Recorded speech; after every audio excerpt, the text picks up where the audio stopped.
Hi, Alex. Hi, Kathy. Hi, Laura.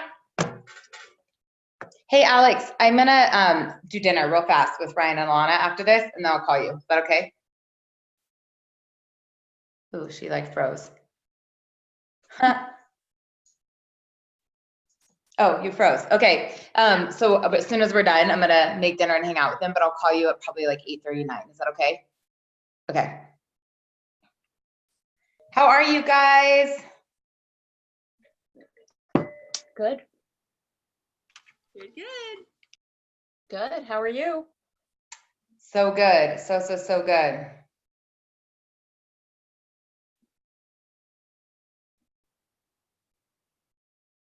I saw you have a wedding date. Woohoo! We do. The countdown. Hi, Mary Ellen. How are you?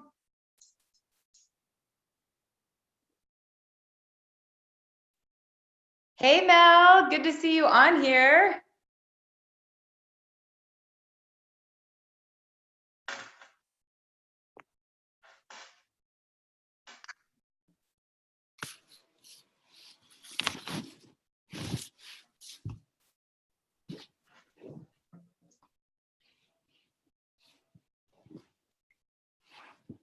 Hi, Kari. Hi, Kisa.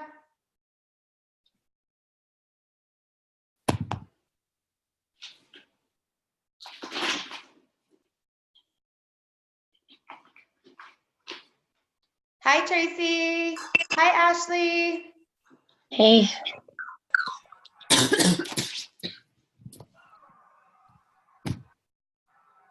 Hi, Denise. Hey girl, it How worked. are you? Good, thank you. We just got word we're gonna get snow later in the week, so you're already familiar with that. Oh my gosh, last week. I can't believe the kids had 2 school days. I'm like, it's not even Halloween. That was bananas that too early on. We have pretty good weather this week. Hey, Ian, how are you?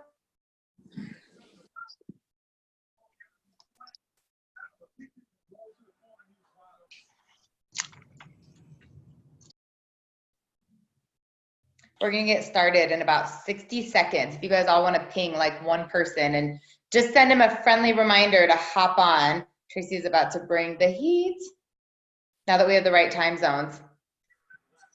Fall back and spring forward with Arizona and Hawaii are always like a mess because they don't do it.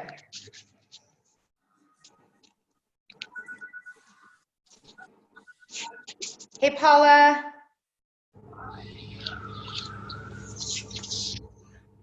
Hi, Barbara. Hi. Okay, you guys, I am going to meet you guys and I'm going to go through just a couple announcements as a couple of people pop on and then introduce Tracy. If there is someone on your team that you want to make sure that they pop on and get all this juice, please tag a quick picture of Tracy's beautiful photo that we put in our group and remind them to hop on, and we're going to rock and roll. All right, you guys. Well, I cannot believe we are at week 12 of the 90-day game plan since celebration. I swear these 90 days just fly by. And before I introduce our guest speaker this week, who also is just a sweet friend and total role model and inspiration to me, I just want to give you guys a few announcements and just a few heads up of what's coming in the pipeline. Remember, our Cash for Holidays promo is going on. So that started on the 1st. Today is only the 4th. You guys, the details are in Cleansers and also the business page. But remember, anybody who has 2 or more active enrollments and is paid as consultant is eligible for an Amazon gift card. Plus, all of those people that earn the gift card are going to go into the drawing for an NYKO ticket, a hotel room, a flight, and also a really private dinner with some of our executive team in January at NYKO. So absolutely, just make sure that we are enrolling. We're bringing new customers on, and it's going to be so easy with all these new products. You guys do not want to miss the live tomorrow at 8 a.m. Mountain Standard Time, 10 Eastern. Isagenix is going to go live, and they're going to share with us all about the holiday gift giving guide. They're going to educate us about the new CBD peppermint oil. They're going to educate you on the collagen bone broth. So you guys do not want to miss that. Our gift giving guide is so fun. I mean, this time of year to be able to use our products as holiday gifts, as seasonal gifts, it's going to be amazing. And then don't forget, Dr. Joss Plant is doing Wellness Wednesday on the 13th. It will be on Isagenix Live. You can invite people to it, and you guys should watch it and just stay up to speed with our Chief Science Officer on these amazing products. So I'm going to hush up for a minute and introduce Tracy O'Malley, who when I first met her, I just knew that she was impressive. I knew that she was a natural leader, and I knew that she had a huge heart. You know, over the 5.5, 6 years that I've been able to know her through Isagenix, I've seen her growth. I've seen her fight stronger than anyone after, you know, combating some of her own health things and always just putting people first. Like, even when she was struggling, she was like, how can I show up for you? What can I do to help you? So many of you use Tracy's tips on the 14-day talk. That video where she's in braids and a hat at the pool and she's talking to people about how to coach people through their first 14 days. I mean, she has coined that and mastered that for the entire company. And of course, she's a millionaire. She's a platinum. I remember when she actually maxed out her business. I was fortunate enough to be with her that night. But more than anything, Tracy's a mom of 2 kids.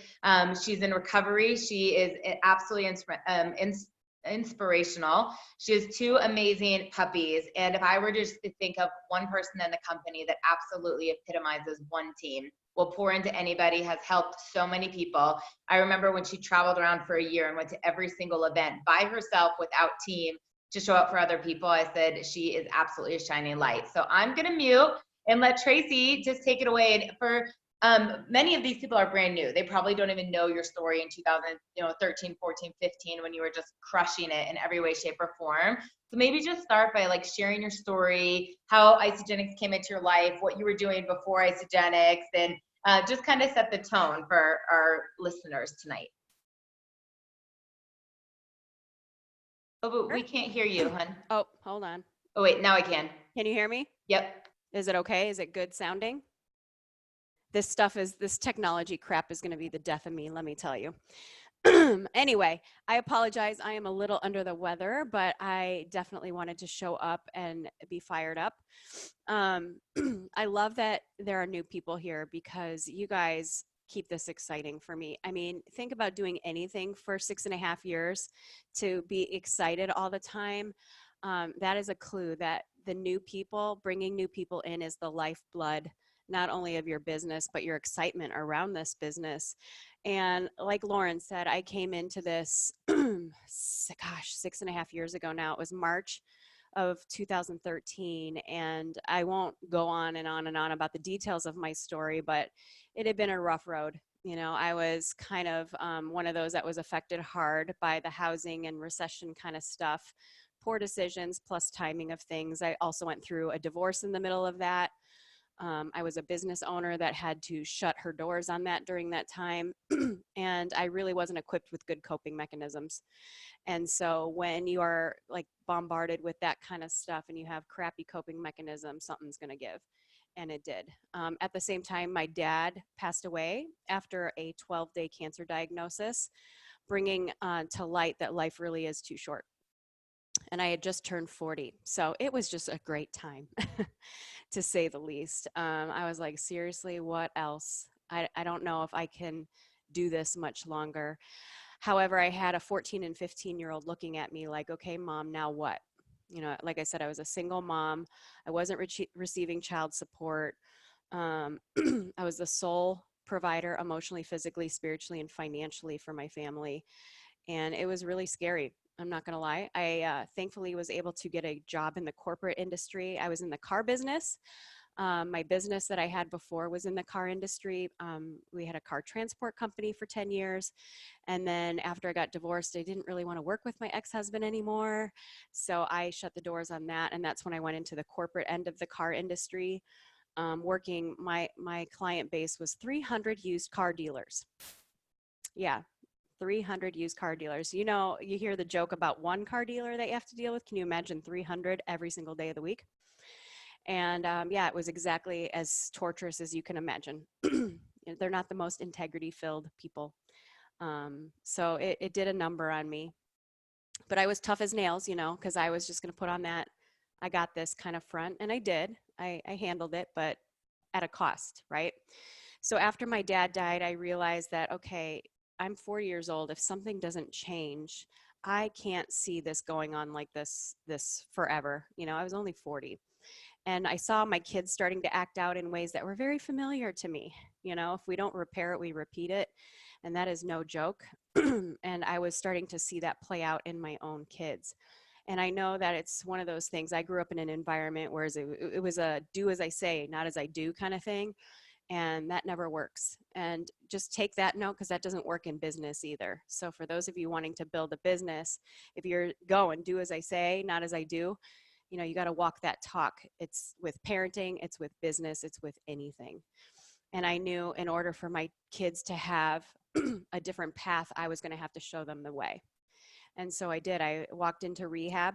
I quit my job, taking my income down to zero, terrified out of my mind, obviously. But, you know, if you want the great reward, it's going to require great risk and great responsibility. And so, you know, at the end of the day, even though I was probably at my lowest of lows, if I was a betting girl, my money would always be on me. I knew what I had in me, even at my lowest, even at the darkest of day. I knew that if there was a way, I was going to find it. And ironically, right before I went into rehab, you know, and my dad had passed away, I was praying for an opportunity, you know, because when my dad had called, I couldn't just get on an airplane and be with him. I knew he was at the end of the road. But because of financial stuff, I worked on commission. I was really good at my job, all the things that we, you know, bombard on our brain about why we can't do certain things. I use those as an excuse to not be with my dad in his final days. And so I prayed like an ugly snot bubble kind of prayer for an opportunity. And lo and behold, 6 months later is when Isagenix was introduced to me. I started only for the products. I didn't even know it was a network marketing company, to be honest with you. A girl I used to work with in the car industry was, you know, bouncing all over Facebook about how wonderful she felt. And it was quite annoying, honestly, because I felt like crap every day. And I said, whatever you're drinking, give me that. As long as it's not alcohol, I'm good. And she said, you know, she, in her very chipper way, you know, all the things that we do when we verbally vomit all over people, like about the business end of it. And I was like, whoa, whoa, whoa, slow your roll. Just give me my box, shut up and go away. And I think I blocked her number or something like that. I was that person. Because I, you know, I just wanted to be in my own little bubble with this. And I put the box in my closet and it sat there for 11 days. And on the morning of my 6-month sobriety date, I went and picked up my little 6-month chip that morning. I decided that was a good day to open my box. So I did. Fast forward 7 days later, I sleep through the night, which is the first time I'd done that. I had done that since I was a 7-year-old. I started to have the sparkle back in my eyes and my hair was looking real good. I was like, what the heck is in this stuff? And I was not going to call that annoying girlfriend of mine because I didn't want any part of whatever she was saying. And so I Googled the company Isagenix, and that's when I also found the compensation plan. And I saw things like integrity, purpose, wellness, personal excellence, family, and those were all things I could align with. But then when I saw that it was a network marketing company, I thought back to that ugly snot bubble prayer. And I was like, this is not what I meant by an opportunity. This is not at all what I meant. I had wiped out my entire social network when I got sober. Like I had to wipe out everyone because, you know, environment is very much stronger than willpower. And so I had no network. All I had were my 2 kids. And I was that single mom that went to rehab, like join my team, right? Perfect time to start a network marketing business, isn't it? And it was one of those things where you have to be careful what you pray for, and it's almost always never going to show up in the package that you want it to. And that's when faith kicks in. And you know, I remember on April 1st, 2013, when I was about to hit post for the very first time, I was sobbing because I had publicly never been vulnerable in my life. Ever. And for those of you that have known me for a long time, you might find that hard to believe because I show up every day pretty much like that. But back then it was a very different ball game. You would not crack me. I was stoic. I was hard. But I was also hurting. And I knew that I had something that could help a lot of people. And so I put my pride aside because I promised I would do whatever it took if an opportunity had presented itself. And so just with every ounce of truth that I am, with no agenda other than to help people, I did my first post on April 1st of 2013. And with a very, very, very small social network, there was no Instagram that I was on back then. I think I had less than 400 Facebook friends, most of them judging me as that single mom that went to rehab. And I did my first post and 53 people wanted to know what I was doing. And it wasn't the kind of post that you see today with, all the filtered pictures and perfectly, proportioned posts, things like that. It was just no picture. It was just like, I have no idea what I've just put in my body, but I remember why I walk in a room. My kids don't scatter when I enter it. I feel better than I have felt in 40 years of my life. And I hope it's legal because I'm about to continue it. And it was along those lines, but it was really, that was vulnerable for me back then, which is hilarious now. But 53 people wanted to know what I was doing. Out of those 53, about 20 wanted to join me. And it was in that moment I became overwhelmed because I still had perfectionism tendencies. I was only 6 months in recovery, so I had some work to do still. And I wanted to be the best. And of course I had something to prove because I was that underdog, single mom that went to rehab. But I very quickly saw that if this was going to be possible with what I saw in the compensation plan, I was going to have to figure out how to do this. And when I saw the compensation plan also, I could recognize that it wasn't about enrolling tons of people, because if that was the case for our compensation plan, I would have been out, because there was no way I was going to be an enrolling machine. There's no way possible. A, I have more introverted tendencies than most people. B, I'm that single mom that went to rehab that people are pretty much have written me off. And 3, I'm more about relationship building. I don't want to just help somebody and move on. I've never been that way. I wasn't that way in the car industry. I wasn't in the way in any of the careers I've had. But when I saw that it was about leverage, that is what excited me. And I knew that I was going to have to leverage every single person I came in contact with, not to just get them. I mean, yeah, it was important to have them in my business if they were interested, but I needed to speak their language of what was in it for them in a way that they could understand and feel from my heart, that it wasn't about Tracy making money in Isagenix. It wasn't about me getting them on my team. And what that was about was my own self-awareness. And, I had a self-awareness that I wasn't going to let anybody crack me for most of my life. And 7 years ago, when I decided to change it, the self-awareness about myself was, how do I most effectively communicate with everyone? Because the way that I was operating before, kept me pretty safe and blocked out from the world, but it also blocked me out of a lot of joy. And it also blocked me from my own children at times, right? And so when I branched into self-awareness, it was actually in recovery. My therapist made me take the Enneagram test. And I didn't like her for that, because when I read all the unhealthy traits of my type, which were spot on, it was a mirror I really didn't want to put in front of me. It was brutal. It was bully-like. It was, pardon my French, the biggest asshole on the Enneagram. And every bit of it was accurate, at least in parts of my life.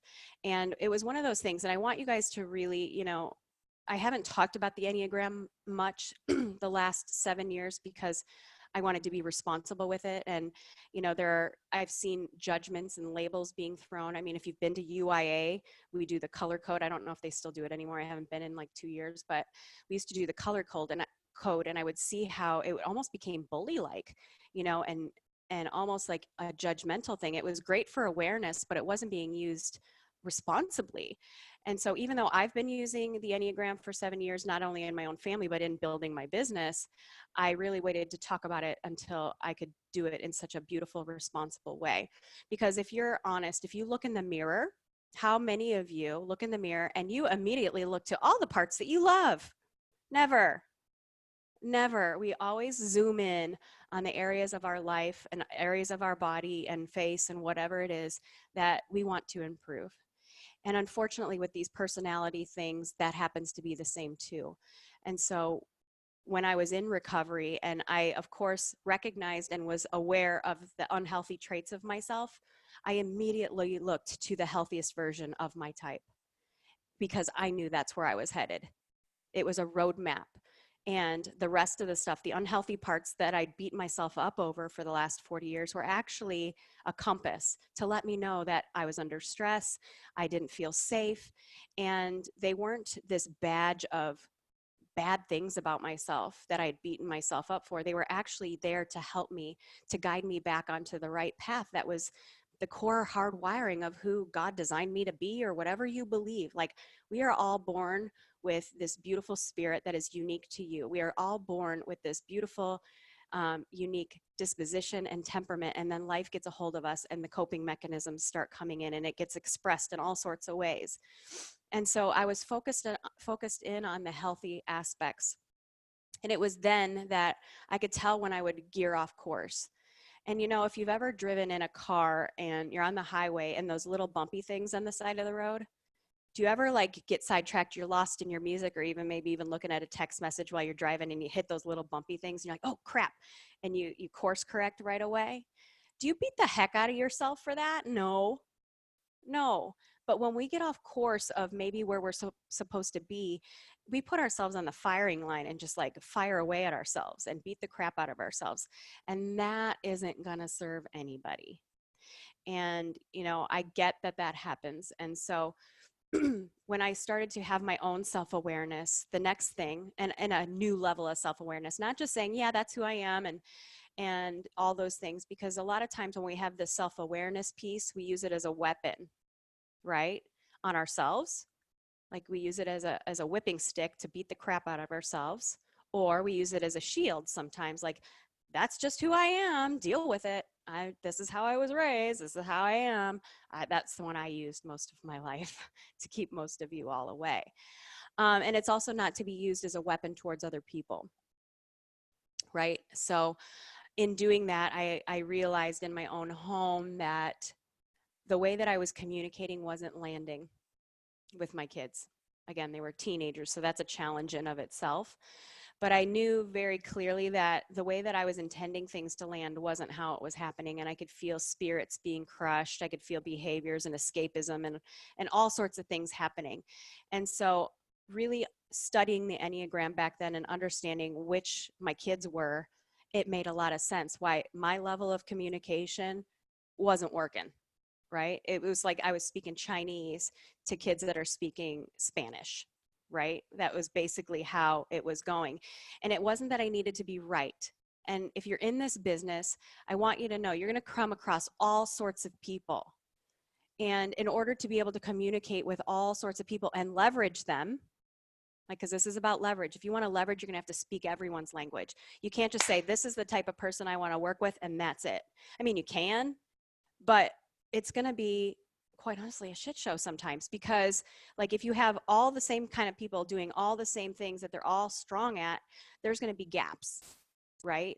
And so once I got this down in my house, ironically, it was about that time that Isagenix was introduced to me. So I had about 6 months of Enneagram work under my belt, as well as recovery. And I'd seen how just a few simple shifts in my own home had changed everything. And don't get me wrong, when I started Isagenix, it was scary. It was scary. I had the love of my life walk out of me. I had no income. Like, it was scary. But using this tool to tweak how I communicated kept things really in sync with each other. Yeah, we were scared, but we were moving through it, and it wasn't chaos. So when I started using this in building my Isagenix business, because I didn't have a big network and because I was going to have to leverage every human that I came in contact with, I didn't use it in a manipulative way, like I'm going to get them. But I knew that, okay, if I have this kind of person in front of me, I know what their core desire is, I know what their core fear is, and I know how to communicate and take my communication style, which, by the way, is the challenger. And if you are a challenger, I want you to know that how you communicate is about 5 times more intense than we even think it is. And it's received that way by most people. So just a little FYI. And so I have to be really mindful of the way that I speak to most people. And so when I was starting Isagenix, I could identify very quickly, at least within a few types, what I was dealing with and how to best communicate for them. It wasn't for me. I knew what I had to offer. I knew how I could help them. But if I can't communicate that in their language of what's in it for them, it wasn't going to work.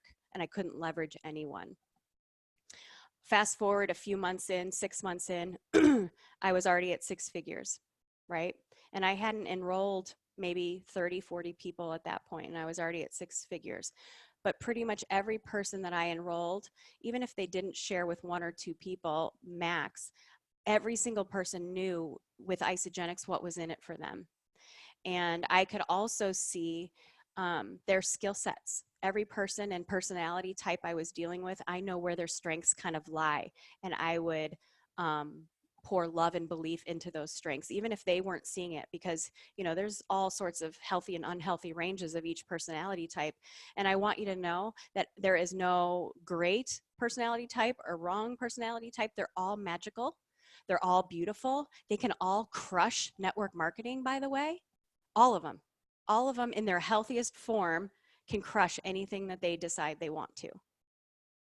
Because I'm here to tell you, the type A, get it done kind of girl a year before I started this would have blown, like this would have been awful. I just want you to know that. So anyway, when I was building this, I was able to read people in such a way and speak to them in a way that brought out the very best in them, even if they weren't on board with it yet. And, you know, it is my gift. I can see the strengths in people, even if it's not my strength, because most people aren't like me. And so I don't want to try and make everybody a Tracy O'Malley. I didn't want to do it in my own house. I didn't want to do that to my kids. I didn't want to turn my kids into little me's. I wanted them to be whoever God made them. And just like with people coming into this business, I don't want to change them into me, but I want them to use what they're great at, their God-given gifts, to be the very best that they can be. Because if they try to be a me or a Lauren or an Alex or any of you, if you try to make your team into you, it will never be sustainable, ever, ever. And I was in this for the long game. I don't want to have to repeat my work. I don't know about you, but I don't like doing crap twice. I don't. It's my personality. That's the part of my personality that I like. And I don't like doing things twice. And so if I can help people do what they are gifted at in their personality type, but help them get to the healthiest version of it, that, my friends, is sustainable. And that will go the distance. And that, honestly, is how I used 82 people. And I want you, for those of you that are new on this call, I want you to hear this number because it's very powerful.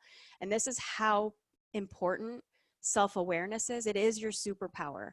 And before you start being aware of whatever everybody else is, you can't do that until you're so ridiculously self-aware that you know exactly what triggers you and why, that you know how you move in growth, how you move in stress. You have to know that about yourself before you can start like playing Judge Judy on everybody else. I'm here to tell you that, right? You got to walk your talk. You got to pave the way. So by the end of 2 years, I had just gotten to 2 years and my team was cranking. We had hit 15,000 people at the 2-year mark. However, 82 of those are the ones that I enrolled. I only enrolled 82 people that turned into 15,000 that made my first $1 million income in 2 years. So if you think about the leverage that it takes to take 82 people and create that, would you say that there has to be a level of communication that is effective? Yes, I would say so. And if you looked at the leadership in my team, I mean, I know that many of them have probably been on your calls. I enrolled Tanya Kirkpatrick, and Trudy Maples is on my team, and Lindsay Wynea is on my team. And, you know, those are just a few of the powerhouses that are in my organization, all very different personalities. Would you agree? And that isn't always easy to navigate, right? But it's easier to navigate if you are so self-aware and you know what you're working with. I never tried to make Tanya me, ever. I never tried to make Trudy me or Lindsay me or anybody else me. But I knew how to speak to each of them that got them moving the needle very, very quickly. And all of them did. All of them did, and all of them are making more money than me, which is fantastic. Isn't that great? Isn't that like the biggest dream ever, is to build a team that does more than you? Like, that is freedom. Like, it makes me happy knowing all those families are set free.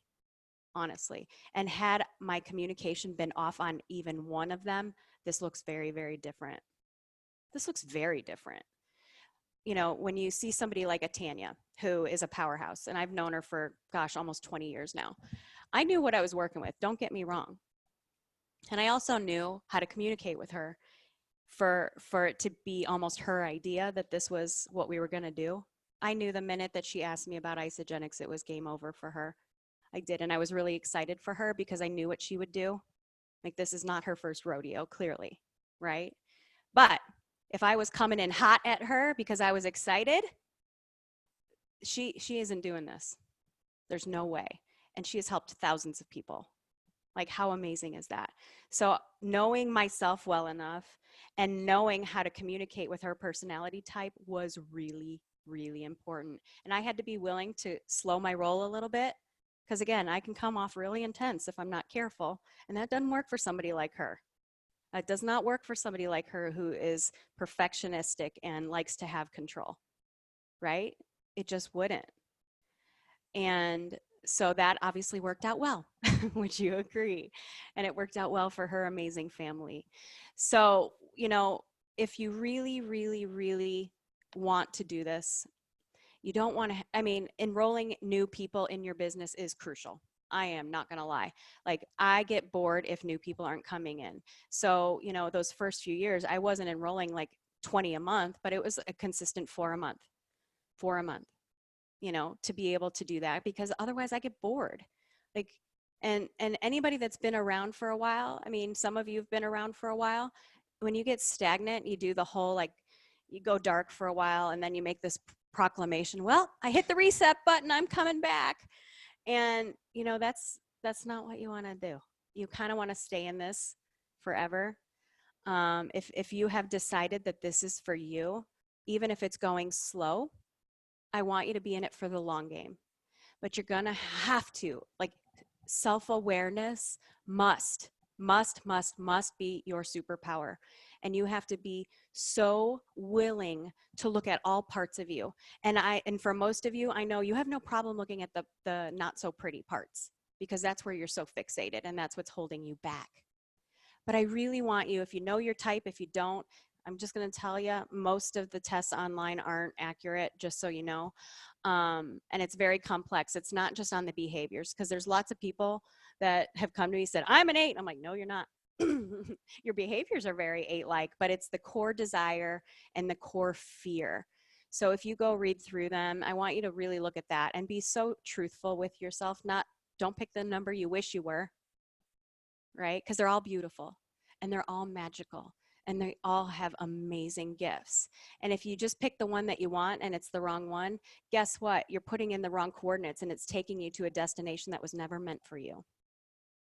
And you're going to wonder why you keep getting off course, and you're going to get frustrated. So be willing to look at all parts of yourself. But once you come to a conclusion about what number you were or are, because it doesn't change, the expression of it obviously changes over decades and years.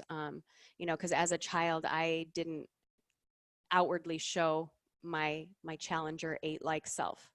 I very much lived in my wings because that was self-preservation.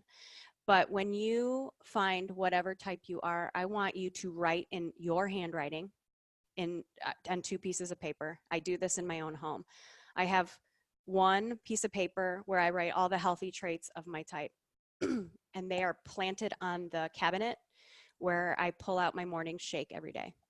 Because that cabinet is where my vitamins and my shakes are, and that is happening every day, right? So every time I look at that cabinet, I'm reminded of where I'm headed if I'm having an off day.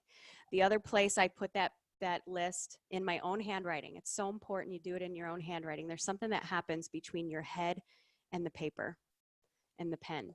And the other piece of paper I have is on the mirror when I get ready every morning, you know, where I do my makeup and have my good lighting and all the things for the mirror. And so when I'm starting my day, I'm reminded that's where I'm always headed. Those are the coordinates we're heading to, right? In the back of my mind, I know the ones when I'm off path, what that looks like, because you got to know that too. You got to know when you're getting off track, but not to beat yourself up and go off the cliff, which is what a lot of you have done. And I know this because I've done it. I'm not judging it. Please know that. But I want this so badly for you. It isn't as hard as you're making it. You know, I think that the willingness to look at all parts of you will allow you to bring in other different types of people that actually can make this a well-oiled machine. The reason my organization has run as smoothly as it has is because it is a rainbow of personality types. With all of us having our different strengths, I don't try to be like her and she doesn't try to be like me. And that means we all have different things that we bring to the table to make it great. You know, if you just try to bring in people just like you're going to have to work your butt off the entire time, because you're going to have to figure out how to fill the gaps in where your strengths aren't. And if it's going to be on you, it's going to be on you. And you don't want that, because you'll burn out and you'll get sick and you'll hate this. And then that will be like a cancer in your organization. And I know most of you have worked so hard to get here. I mean, you're here on a Monday night, pouring into yourself and allowing this to enter your heart, I hope. I hope that it lands exactly where you need it today. If you have any questions, please drop them in the chat. I don't have much else, but I really think that personal development as it is today, I think it has become kind of an addiction a little bit, and it's great. And there's also this component to personal development that I think is actually a double-edged sword.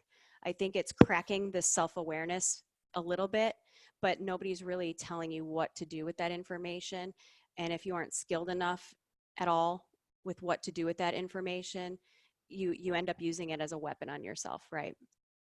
Or you start playing Judge Judy on everybody else, or both, which, you know, you spot it, you got it. So I mean, I used to do it all the time. So I can say that with so much love and compassion in my heart, because I know how hard this is. But if you can't have compassion for yourself, if you can't find compassion for the things that you have used to deal with things, you know, you got to have the awareness piece. Then you have to acknowledge where it's rooted from, right? So when I look back at the things that take me off course and the behaviors that I show when I'm off course, to really understand where that came from and then have compassion for that part of me that lived through that, like, that's huge. And then I can take different compassionate, effective action to my coordinates of where I'm headed, right? That's why you want to be able to see where you're headed all the time. If you've ever climbed a mountain, we all want to get to the summit and take the selfie, don't we? That's like, yeah, let me get to the top of Camelback Mountain. If you've ever been to Arizona, you know exactly what I'm talking about. You want the selfie at the top of the mountain, but there's thousands of steps along the way. And if you lose sight of where your feet are, you could go over the edge, right? So awareness, acknowledgement, compassionate, effective action. And, you know, when you have compassion for yourself, and I have unwavering, unapologetic compassion for myself, even when I'm not in my healthiest spots, because I know there was a broken little girl that needed those behaviors to just get through, right? But she doesn't need to do that anymore. And so that's where the compassion kicks in. And when you have compassion for yourself, you know what that does is you are able to look in the eyes of every single person, even the ones that irritate you, even the ones that trigger you, even the ones that get a little salty from time to time, and have so much compassion. You can't give what you don't have. And so if you are inside your own head beating the crap out of yourself, you will not be able to pour love and light into somebody else. So I beg of you to take this journey. There will be hard parts at time. Looking in the mirror is not always an easy thing, but you have to take a look in order to make some beautiful changes that move the needle, and then allow you to do that for thousands and thousands and thousands of other people. So, Lauren, that's what I Thank you, got. Tracy. I'm in a couple chats. I know I have a good group of girlfriends that are invited onto this call that aren't on my team, that are blowing up my phone and texting Alex and Laura a little bit. But you guys, for my team, I want you to know, and now whoever's listening to this recording, but you can search any calls, past or present, on our Dreamers in Action YouTube channel. And my life coach, the woman that absolutely transformed my life, I swear it's why I have a fiance and why I wrote my book, she did a call all on the Enneagram for us. And at the time, she did Strength Finders and Enneagram for the executives on the team. And it was a game changer. And much like Tracy said, a lot of the tests online are pretty inaccurate. It's worth doing the paid one, but working with someone who actually understands it. I didn't even realize tonight that that's what Tracy was going to be chatting about. But people will often do the ones online and not know what that means. And so if some of this sounded, I always say like iso-Latin.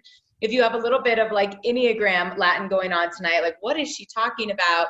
My healthy expression or my unhealthy expression or my healing key or my triggers, that's okay. But working with that is really good, not only for yourself, but also for your team. And there's a lot of other ways to do that. So if you might say, okay, I am overwhelmed and I don't know what that is, Strength Finders, that's something Laura Stevens will say has transformed her business because they tap into who has empathy, who has woo, who has activator, who's an achiever, who is really good in the strategic thinking and influencing or relationship areas. That's why we do the color code at UIA. One of my absolute favorites is just to do the love language, because that's how you can learn how to recognize your team. If someone wants to be motivated by gifts and you're doing quality time, they're not going to feel as fulfilled. But if you spend the time to get to know your team and you've been sending them Lululemon and all they really want to do is go to lunch with you, you will see that there's loyalty, there's retention, and just growth because there's trust. So Tracy, I'm so sorry that you are feeling well, but I appreciate you being on here. I appreciate your heart, and thank you to all of you guys on a Monday night to be on here and just investing in yourself. So I'm going to unmute so you guys can all say goodnight to Tracy and thank you from the bottom of my heart. Thank you. Thank you, Tracy. Thank you. Thank you so so much, much, Tracy. Thank This was you. amazing. Thanks, Trace. You're welcome. Go get some bone broth. I will tomorrow. Bye, guys. Good night. Thanks, Good night. Lauren. Thanks, Lauren.